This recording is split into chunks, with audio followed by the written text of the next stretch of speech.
Hello everyone, welcomes to all in Khan's academy let's become nursing officer YouTube channel. तो आप लोगों के लिए जो आज का वीडियो है बहुत ही ज़्यादा इन्फॉर्मेटिव वीडियो है।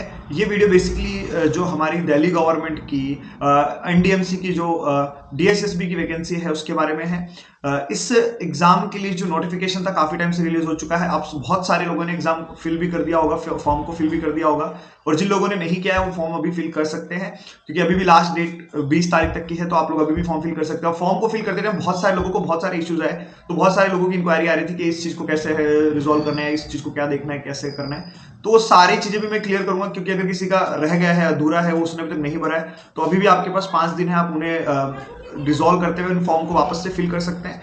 एंड जिन लोगों ने फॉर्म फिल कर दिया है उन लोगों को कोई इतनी दिक्कत है नहीं। तो फॉर्म फिल करने से ज्यादा ये वीडियो इसलिए इंपॉर्टेंट है क्योंकि फॉर्म की जानकारी मैं ज्यादा नहीं देने वाला हूँ इस वीडियो में। मैं आपको ज्यादा इसमें जानकारी देने वाला हूँ एग्जाम्स के रिगार्डिंग, यानी कि एग्जाम का पैटर्न क्या होगा, कितने एमसीक्यूज आएंगे, कितना टाइमिंग होगा, जो आपका सिलेक्शन प्रोसेस है उसके बारे में ज्यादा हम बात यहाँ पे करेंगे। तो आप लोगों को जैसे ही पीडीएफ दिखाई दे रहा है, ठीक है, government of NCT of Delhi, Delhi superintendent services selection board, ठीक है, और वेबसाइट वगैरह मेंशन है। 10 नवंबर का ये नोटिफिकेशन रिलीज हुआ है, ठीक है। तो जो डीएसएसबी के अंडर में जो वैकेंसीज हैं, तो इसका जो फॉर्म स्टार्ट हुआ था वो 21 नवंबर 2023 से हुआ था, और जो इसकी क्लोजिंग डेट है फॉर्म को फिल करने की वो आपके लिए यहाँ पे होने वाली है 20 नवंबर 2023 शाम को 5 बजे तक, जो कि यूजुअली हर एक फॉर्म का डेट होता है। तो आप अभी भी इस फॉर्म को फिल कर सकते हैं, आप लोगों के पास अभी भी टाइमिंग है। तो अब देखिए इसके अंदर अगर हम बात करें, जो हमारे फील्ड की बात करें, हम लोग नर्सिंग फील्ड से रिलेटेड वीडियोस यहाँ पे बनाते हैं। तो हमारे जो यहाँ पर सीट का जो डिस्ट्रीब्यूशन है वो कुछ इस तरह से है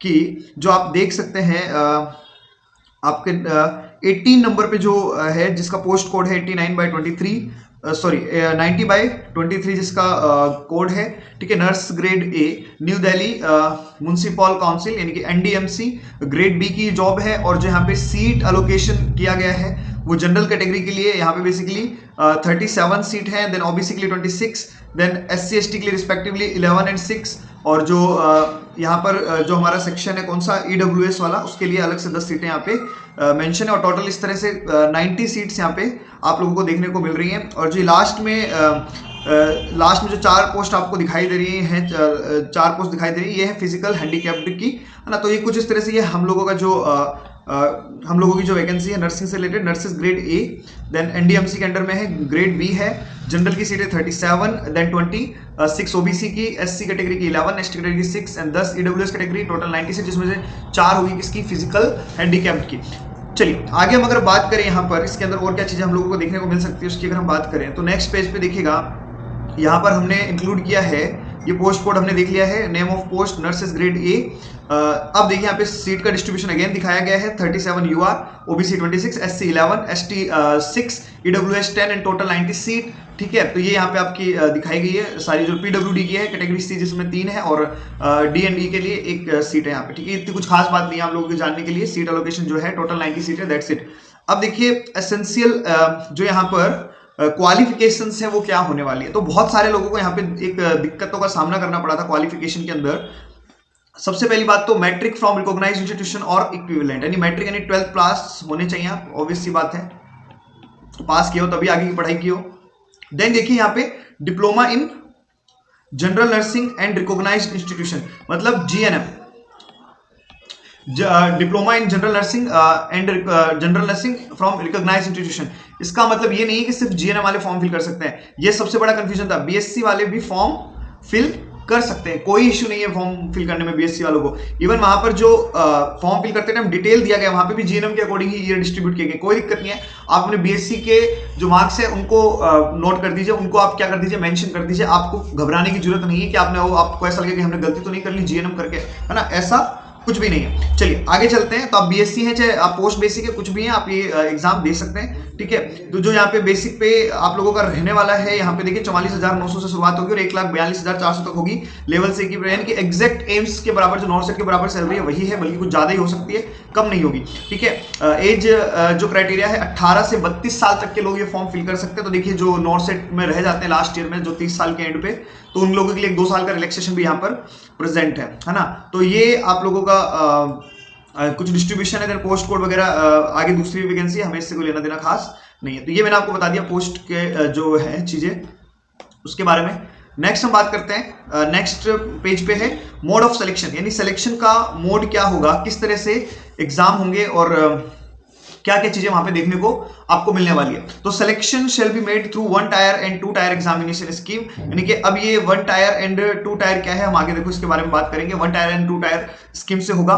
इन case of any question appearing in the exam are held on to be invalid, those question will not be evaluated and the marks scored by the candidate will be calculated on prorated basis out of maximum marks. यानी कि देखिए यहां पर क्या होगा, आपका जो result आएगा वो परसेंटेज बेसिस ना होकर के वो आएगा परसेंटाइल बेसिस पे, है ना। इसमें आपको कोई ज्यादा कुछ समझने वाली चीज नहीं है, आपका नहीं क्राइटेरिया मार्किंग का क्राइटेरिया है, आपको इससे कुछ खास लेना देना है नहीं, ठीक है। बस इतना ध्यान रखिए कि जो क्वेश्चन अगर गलत है या कुछ ऐसा होता है ऑप्शन में जो क्वेश्चनिंग पे सही नहीं, तो वहां से डिटेक्ट नहीं किया जाएगा, वो हटा दिया जाएगा, that's it. Next, marks scored by candidate in the computer based test, यानी कि पेपर कैसे होने वाला है, सीबीटी बेस्ड होने वाला है, ठीक है। Exam will be normalised if required by issuing the formula publish by DSSB with notice number, ये जो भी नोटिस नंबर है एनरिक्स 3 के अंदर है, and such normalize score will be used to determine the final merit. बस उसी जो आपके जो मैक्सिमम स्कोर यानी परसेंटाइल निकाला जाएगा उसी के बेसिस पे, है ना, जो नॉर्मलाइजेशन हुआ है। नॉर्मलाइजेशन बेसिकली इसीलिए होता है जब एग्जाम क्या होता है, शिफ्ट में होता है, तो मोस्ट प्रोबेबली एग्जाम शिफ्ट में हो, और ना भी होगा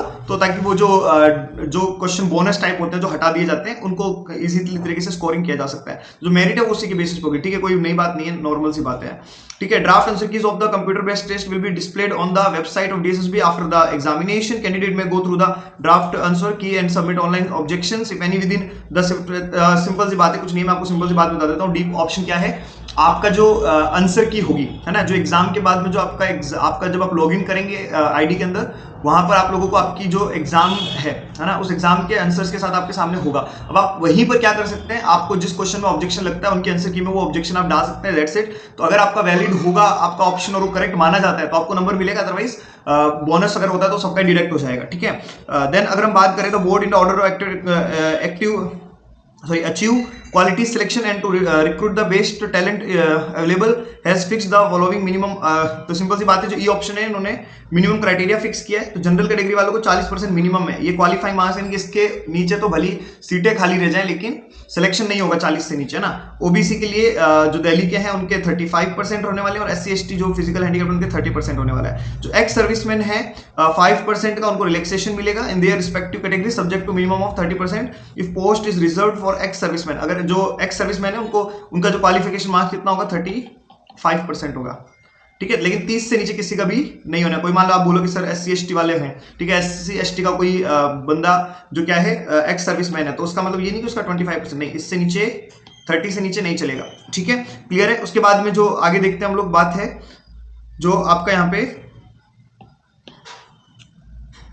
DSSB reserve its right to press, ये नॉर्मल कॉमन बातें जो हर कोई लिखता है, जाने दो, ठीक है। If there are 2 or more candidate in the same category are having equal marks in the equalisation, ये सब रैंकिंग सिस्टम है, इसमें इतना कोई टेंशन लेने की जरूरत नहीं, नॉर्मल सी बात है, आपको ध्यान देने वाली चीजें यहाँ पे नहीं है, ठीक है। इतना कोई कोइंसिडेंस सेट नहीं बैठता, कोई फर्क नहीं पड़ेगा, ठीक है। A person with disability who is selected on the हिसाब of the merit can be appointed against the unreserved vacancy provided to post identify suitable the person with disability the relevant category. मतलब जो disability वाले हैं उनको disability वाली seat allot होगी, उनका next उनकी जो मेन मेरिट लिस्ट है उसमें कोई इन्वॉल्वमेंट नहीं रहेगा, ठीक है। तो उसके अलावा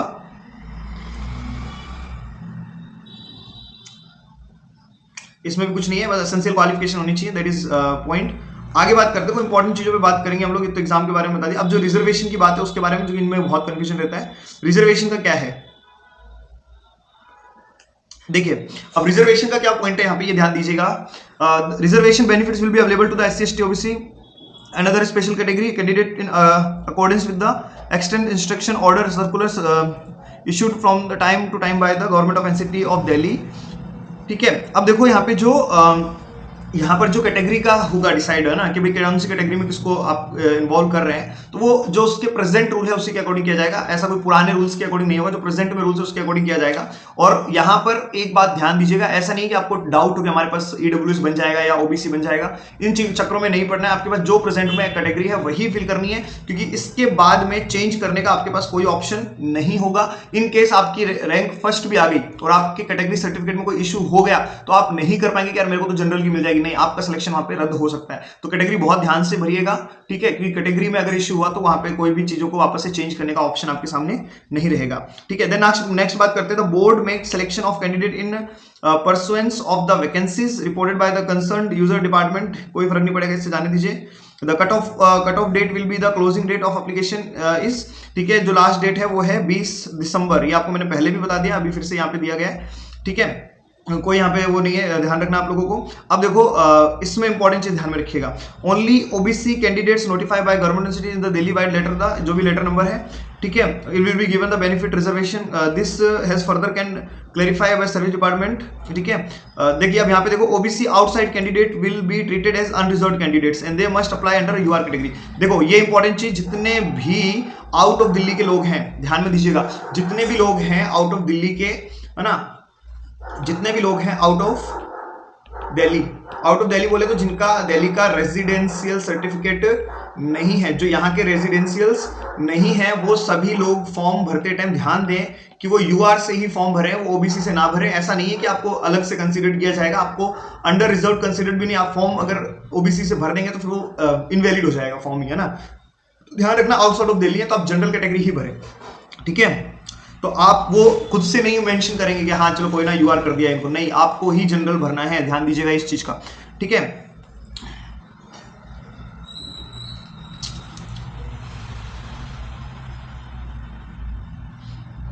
अभी ओबीसी के अकॉर्डिंग जो भी क्राइटेरिया आप सब लोगों को मालूम होगा, वो आप इतना हम लोग नहीं देखेंगे, ठीक है। एज रिलैक्सेशन आपके सामने दिया हुआ है, एससी एसटी कैटेगरी को 5 इयर्स का, ओबीसी को 3 इयर्स का, पीडब्ल्यूडी को 10 इयर्स, देन एससी एसटी के साथ तो 15। ये एज रिलैक्सेशन आई थिंक आपको इतनी नीड नहीं होगी, आप सिंपल ध्यान रखिए, ठीक है।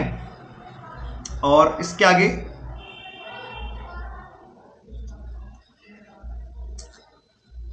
नेक्स्ट देखते हैं, इंपॉर्टेंट इंस्ट्रक्शन की अगर हम बात करें, आप लोगों के लिए इंपॉर्टेंट इंस्ट्रक्शन यहाँ पे दिए गए, बहुत इंपॉर्टेंट है, ध्यान दीजिएगा। The board does not undertaken any details security of application of the eligibility and other aspects at the time of examination and therefore candidature will be accepted only on provisional basis. H must as merely applying under the above said post. Post does not make the candidate eligible for the same. Candidate must go through the requirement of the essential education qualification, age, experience, etc. and satisfy themselves that they are eligible for the post. Couples of supporting documents will be short at the time of online calling or e-dossier only. ठीक है, कोई इतना कुछ खास नहीं है, point जाने दीजिए, ठीक है। The educational qualification, age, experience and other eligibility condition for the post shall be determine as on. देखिए जितने भी आपको डेट और क्राइटेरिया दिए गए हैं, एज से रिलेटेड, डॉक्यूमेंट से रिलेटेड, सब किससे पहले के होने चाहिए, 20 से पहले के होने चाहिए। अगर आपके पास आपकी डिग्री कंप्लीट हो रही है या आपकी जो कंप्लीशन डेट है वो 20/12/2023 से पहले की होनी चाहिए, रजिस्ट्रेशन 20/12/2023 से पहले का होना चाहिए, ठीक है। तो ये सब चीजें यहाँ पे क्या है दे रखी है, ये इतनी खास बातें नहीं है, ठीक है। मेरे हिसाब से हमें इंपॉर्टेंट पॉइंट पे जाना चाहिए, और वो इंपॉर्टेंट पॉइंट है कि जो एग्जाम का सिलेबस क्या होगा, है ना। अभी जो हमारा इंपॉर्टेंट बात है कि हमारा सिलेबस क्या होने वाला है, ये इंस्ट्रक्शन वगैरह तो सब हम जानते हैं, सभी एग्जाम में सेम ही होते हैं, ठीक है, ऐसा कुछ इसमें अलग से नहीं है। क्लोथ्स आप सब लोगों को पता है क्या करना है क्या नहीं करना है, ठीक है। तो ये चीजें हैं यहाँ पे आपके एग्जाम्स में। अब मैं आपको बताता हूँ सिलेबस क्या होता है, ये एग्जाम पैटर्न क्या होता है, सिलेबस और एग्जाम पैटर्न, सिलेबस और एग्जाम पैटर्न। देखिए समझिए, सबसे पहली बात तो ये एक माइंड गेम वाला पेपर होता है, ठीक है, बहुत इंपॉर्टेंट है, माइंड गेम वाला पेपर होता है। इसमें क्या होता है, 50% होता है नर्सिंग सब्जेक्ट एंड 50% होता है आप लोगों का नॉन नर्सिंग। 50% होता है नर्सिंग एंड 50% होता है नॉन नर्सिंग, और दोनों के ही रिस्पेक्टिवली 100 एमसीक्यू होते हैं, 100 एमसीक्यू होते हैं। दोनों को सॉल्व करने का जो टाइमिंग रहता है वो रहता है 120 मिनट, यानी कि लाइक 2 आवर। दोनों का क्या रहेगा, 2 आवर्स का टाइम रहेगा, ठीक है। अब देखिए जो ये आप लोगों ने देख रहे हैं, जो यहाँ पे आप लोग सिलेबस देख रहे हैं, इसमें क्या होता है, जो पार्ट बी होता है ना, जब आप एग्जाम में बैठेंगे तो वहां पर आपको जो पार्ट ए होता है उसमें होती है नॉन नर्सिंग। जो प्रीवियस पैटर्न हुआ करते थे वो कुछ इस तरह से हुआ करते थे, नया पैटर्न क्या होता है किसी को इतना कोई खास आइडिया नहीं, लेकिन हाँ यही पैटर्न होता है डीएसएसपी का। तो नॉन नर्सिंग के अंदर यहाँ पे 5 सब्जेक्ट होता है, नॉन नर्सिंग में 5 सब्जेक्ट होते हैं। कौन कौन से, सबसे पहला नॉन नर्सिंग में जो सब्जेक्ट है दैट इज मैथ, ठीक है, 20 एमसीक्यू आपको मैथ के मिलते हैं और आपको इन्हें सॉल्व करना ही पड़ेगा। सॉल्व करने के बाद ही नेक्स्ट पोर्शन में आप एंटर कर सकते हैं। ठीक है, मैथ के आपको 20 क्वेश्चन सॉल्व करने पड़ेंगे, देन नेक्स्ट पे जाना पड़ेगा। और ऐसा होता है इस सिस्टम के अंदर कि अनटिल अनलेस आप इसके 20 क्वेश्चन अटेम्प्ट ना कर दें तब तक नेक्स्ट पोर्शन आपका नहीं खुलेगा। हाँ, आप लीव कर देते हैं क्वेश्चन को, लेफ्ट लॉफ्ट कर देते हैं तो बात अलग है, आप क्वेश्चन लीव कर रहे हैं, कोई दिक्कत नहीं है, आप कर दीजिए। बट हाँ, you have to go through from the all question. And important बात, आप वापस से रिविजिट इस क्वेश्चंस को नहीं कर सकते अनटिल अनलेस आप मैथ वाले पोर्शन में है तो ठीक है, अदरवाइज आप नेक्स्ट पोर्शन में जाने के बाद उसको वापस से नहीं देख सकते कि मैं वापस से मैथ के क्वेश्चन देख लेता हूं। जब तक आपने मैथ का स्लॉट ओपन कर रखा है तब तक क्वेश्चन है, जैसे ही आप मैथ के स्लॉट को सबमिट करके नहीं जाएंगे तब तक नेक्स्ट ओपन नहीं होगा, और नेक्स्ट ओपन होने के बाद बैक वाला ओपन नहीं होगा। तो ये हमेशा ट्रिकी पेपर होता है, हमेशा एक कॉन्फिडेंट के साथ एक बार में जाओ हो जाए। और वैसे भी 120 मिनट है 200 क्वेश्चन सॉल्व करने के लिए, तो आपको आइडिया लग ही रहा होगा ज्यादा टफ क्वेश्चंस नहीं होंगे। माइंड गेम है, जल्दी जल्दी पेपर करना है, दैट्स इट। जिसकी स्पीड अच्छी उसका डीएसएस भी होना तय होता है लगभग। फिर मैथ के बाद आपकी होती है रीजनिंग, और ये दोनों ही टाइम कंज्यूमिंग होता है। आप चाहे तो ना मैथ और रीजनिंग के 40 क्वेश्चन करने में ही पूरा टाइम खत्म हो जाएगा, लेकिन आपको कंट्रोल रखना है उस जगह पे, है ना। अभी सोचो, अभी जो सीआरई का एग्जाम हो रहा है एम्स का, जिसमें 2 सेगमेंट में पेपर हो रहा है, उसमें यही हो रहा है, 40 क्वेश्चन करने के लिए वो लोग 3 घंटे दे रहे हैं ना, तो पता नहीं क्या सोच करके दे रहे हैं, बट दे रहे हैं। ठीक है, देन हम बात करते हैं, तीसरा सब्जेक्ट होता है हिंदी, इसके भी 20 एमसीक्यू, देन इंग्लिश, इसके भी 20 एमसीक्यू, एंड देन जीके। तो ये होता है, यहाँ पर ये पैटर्न होता है किसका, इनके एग्जाम का। तो आपको गो थ्रू करना होता है 1 स्लॉट से, एक बार आगे वाले स्लॉट में गए बैक नहीं आ सकते, और अंटिल अनलेस आप उसको नेक्स्ट नहीं करेंगे तब तक आप नेक्स्ट के क्वेश्चंस नहीं देख सकते हैं। फिर हम बात करते हैं पार्ट 2,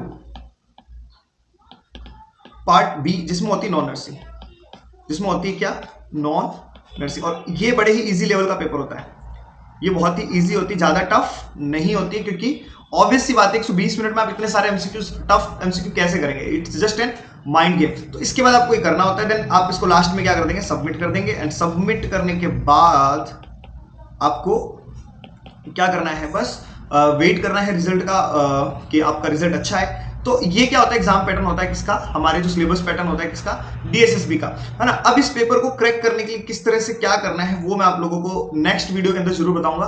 तब तक आप ये वीडियो मैक्सिमम लोगों को शेयर कीजिएगा, क्योंकि मैक्सिमम लोग देखेंगे तो उनको मैक्सिमम को इन्फॉर्मेशन मिलेगी, उनको तरीके पता चलेंगे, और आपको वो लोग दुआ देंगे, और दुआ से ही काम बनता है, आप बद्दुआ लेकर के काम नहीं बना सकते। तो मैक्सिमम लोगों को शेयर कीजिएगा और चैनल को सब्सक्राइब कीजिएगा। नेक्स्ट वीडियो में मैं आपको बताऊंगा कि आखिर ये जो कैसे टाइम मैनेजमेंट करना है, कैसे इस पेपर को क्रैक करना है ना, क्योंकि इस पेपर को क्रैक करना सिर्फ पढ़ाई करने वाले की बस की नहीं है, जो मैनेजमेंट अच्छा करेगा उसका ही पेपर क्लियर होगा।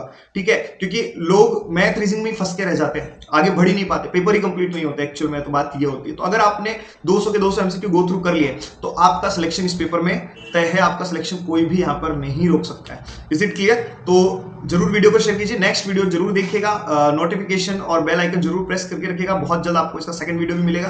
थैंक यू सो मच, मिलते हैं नेक्स्ट वीडियो में।